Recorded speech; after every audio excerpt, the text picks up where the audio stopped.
আসসালামু আলাইকুম viewers, Ayesha's cooking শোতে আপনাদেরকে স্বাগতম জানাচ্ছি। আমি আজ বৌসুন্দরী পিঠার রেসিপি নিয়ে আসছি।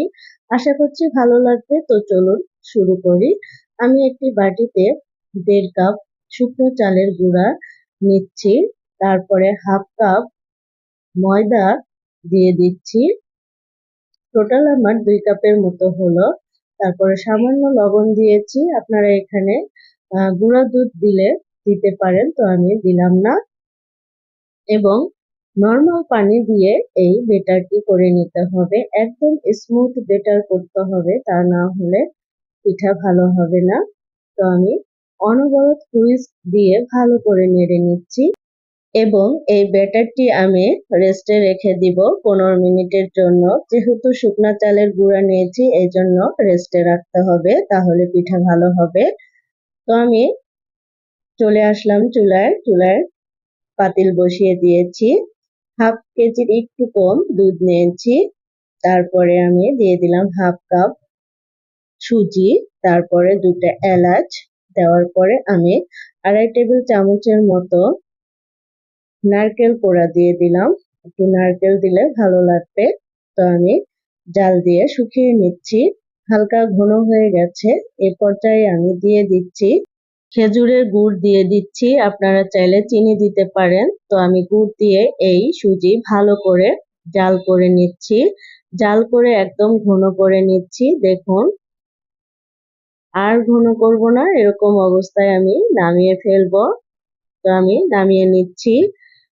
তারপরে আমি চলে যাচ্ছি আবার বেটারের কাছে। দেখুন, বেটারটি আরো ঘন হয়ে গেছে। এবার আমি ভালো করে আবারও মিশিয়ে নিচ্ছি। অল্প একটু পানি দিয়ে দিচ্ছি, মনে হচ্ছে অনেক ঘন, এজন্য পানি দিয়ে দিলাম। পানি দিয়ে আবারও মিক্সড করে নিচ্ছি। যত ভালো করে মিক্সড করবেন তত পিঠাটি সফট হবে। তারপর দিয়ে দিচ্ছি হাফ কাপের অর্ধেক চিনি। আপনারা যদি কম খেতে চান তাহলে কম দিবেন। তো চিনি দিয়ে আবারও ভালো করে মিক্সড করে নিচ্ছি। মিক্সড করা হয়ে গেছে। এবার আমি এই গোলাটি 2 ভাগ করে নিব। আমি অল্প একটু গোলা একটা ছোট বাটিতে উঠিয়ে নিচ্ছি। আপনারা আপনাদের মতো করে গোলা উঠিয়ে নেবেন। তো আমি আন্দাজ মতো অল্প একটু গোলা উঠিয়ে নিলাম। নেওয়ার পরে অরেঞ্জ ফুড কালার দিয়ে দিচ্ছি। এখানে হাফ টিস্পুনের মতো ফুড কালার দিলাম, দিয়ে মিক্সড করে দিচ্ছি। ভালো করে মেশাতে হবে। তো আমি ভালো করে মিশিয়ে নিলাম। নেওয়ার পরে আমি এবার পিঠাগুলো বানানোর পালা।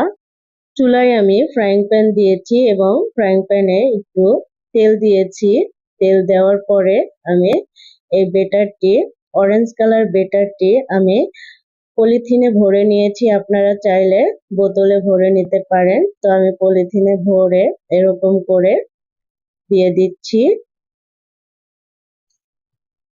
তো এর উপরে অরেঞ্জ কালার বেটারের উপরে আমি সাদা কালার গোলা দিয়ে দিচ্ছি। দিয়ে কিছুক্ষণ ওয়েট করব। যখন কালারটা চেঞ্জ হবে, পিঠার কালারটা চেঞ্জ হবে, তখন খিরসা দিতে হবে, সুজির খিরসা। তো আমি সুজি দিয়ে দিলাম। দেওয়ার পরে ভাঁজ দিয়ে দিচ্ছি।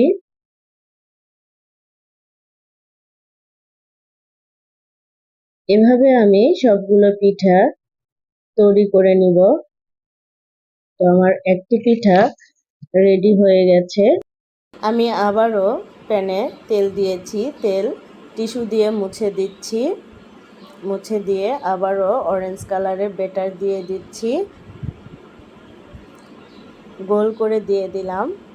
তারপরে সাদা কালারের ব্যাটারটি দিয়ে দিচ্ছি। আপনারা আপনাদের ইচ্ছে মতো ডিজাইন করে নিতে পারেন।